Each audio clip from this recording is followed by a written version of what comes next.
Welcome back to the NGG Week 9 recap. Ticket to Ride win in last year's playoff matchup against Justin's Deli, thanks to another great performance from Jalen Hurts. The Inaugurals and the King win their bye week against the Implications. Brownout breaches the 200-point mark with the help of Saquon and A-Chain in a win versus My Cup Runneth Over. The Liquidators and Joe Burrow hit their stride and win by 11 against the Webster Tigers. The Kungsu Pandas survive against the Seawards off Chimera's 30.5 points. Win like Flynn and Jackson Smith and Jigwa secure the victory in an uphill battle against Project Badass. We had a few trades that went down, but I'm not going to have any details because there were so many of them. For those of you that missed the chat, I'm just going to throw up the screenshots. For anyone that's missed it, there were quite a few messages that got sent, quite a few deals that got done.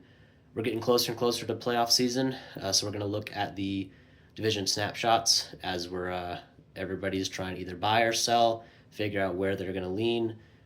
Starting out the Jamarcus Russell division, Justin's Deli are still in front, but they take a big step back after this past week. Luckily for them, the Western Tigers are also struggling to keep up.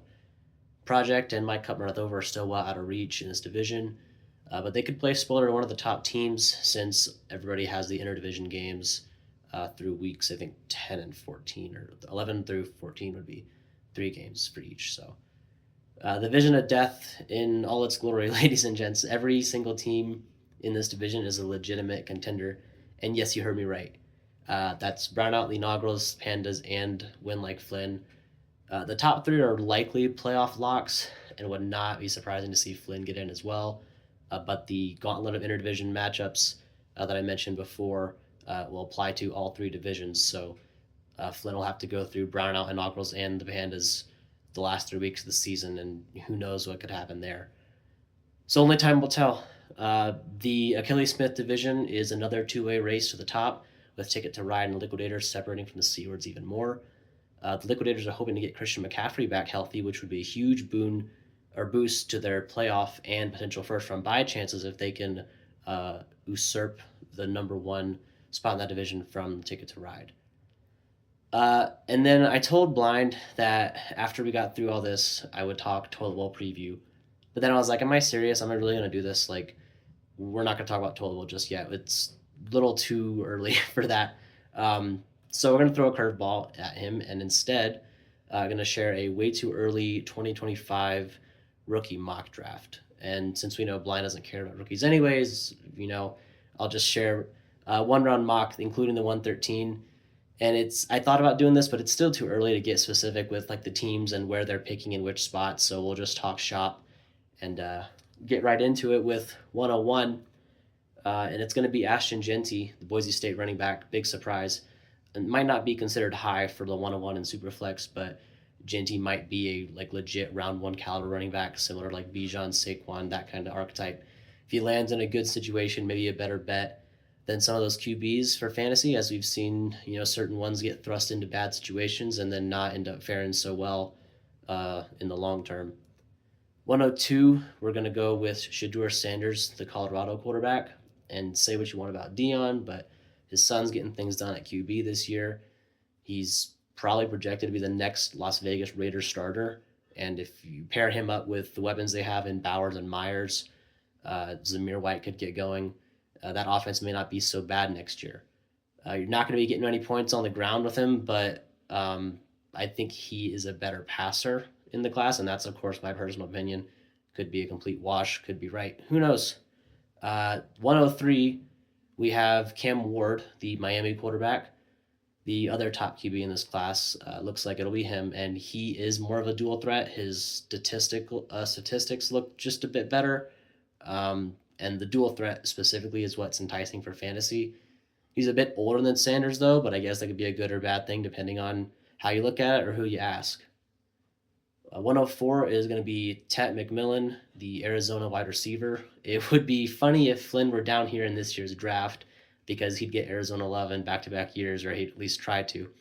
Tet has put up great wide receiver 1 numbers in college this year. He's got the prototypical size and athleticism to succeed in the league. It's a pretty safe pick right here. 105, I went with Travis Hunter, Colorado wide receiver, and I was kind of hesitant to list him here because If he does play corner and wide out in the NFL, I don't know what that projects like for fantasy. It would be the first time we've seen it. I mean, since Deion Sanders, I guess, right? And even Deion was past my time, but I don't know if they did fantasy football back then. Maybe they did. But anyways, I don't know what it projects like for fantasy. He's a dynamic playmaker though, and with his talent, he just can't drop any farther than this. I mean, maybe if he goes to a situation that's like kind of poor and he plays like half of the snaps at corner and half at wideout, it's like realistically, how many targets do you think he's going to get? Maybe he slides down, um, but I mean, the talent wise, just I think he's at least a lock for 105. Could go even earlier or higher, because he's a clear Heisman candidate. 106, I went with Jalen Milroe, the Alabama quarterback, and this is contingent on if he declares or not, obviously, because there's like rumors he might go back to Alabama. But that QB pedigree has been relatively successful in the NFL. You look at Tua, you look at Hurts. I know McCorkle Jones is not doing anything, but personal opinion is that I think he's more talented than Quinn Ewers, and that's like the top four QBs are like Sanders, Ward, Milroe, and Ewers. Um, I think he's more talented than Ewers. I think he's also actually I know that he's a dual threat quarterback. Looking at the statistics, and we know how important that is for fantasy points. So we have him at 106. 107, I went with Luther Burden, the Missouri wide receiver. Burden slots in at 107. He falls a little bit from his preseason hype. People were talking about he might be like 101 worthy, but right now he's looking at 107 in this mock. Still a good receiver. He's just suffering from bad QB play this year, but he's definitely talented enough to be a top 7 selection. At 108, we have Omarion Hampton, the North Carolina running back. We've seen UNC running backs have success in the NFL, and Hampton has legit size. Landing spot will be ideal for him, and his production is eye popping. 109, Emeka Egbuka, the Ohio State wide receiver. He was a 1,000-yard receiver with CJ Stroud back in 2022, and I'm sure people haven't forgotten that. It's going to be interesting to see if the Texans will look to pick him up and then pair him with Collins and Dell. And now that Diggs, who knows what the future holds for him. 110 is Trey Harris, the Ole Miss wide receiver, and he's another prototypical X receiver mold, playing in a good offense at Ole Miss. He's got the tools and the size to produce in the league. It seems like a safe-ish pick here at 110. 111, Isaiah Bond, the Texas wide receiver. He is another big play threat. Think Xavier Worthy. I don't know if he's as fast.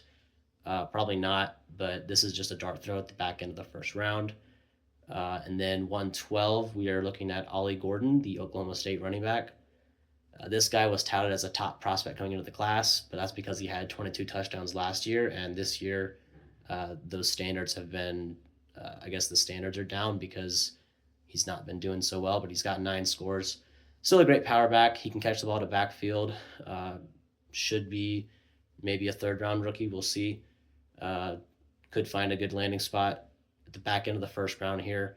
Could be good for a contender. 113, Quinn Ewers, the Texas quarterback. This is the 113 pick this year. Only it kind of makes sense to go QB considering the cheaper cost with the 113. Even if he doesn't end up being a superstar talent, he could still compete for starting roles somewhere and could provide value at a position that everybody needs. So that wraps it up, and we'll pass this over to Blind Spiral for the Week 10 preview.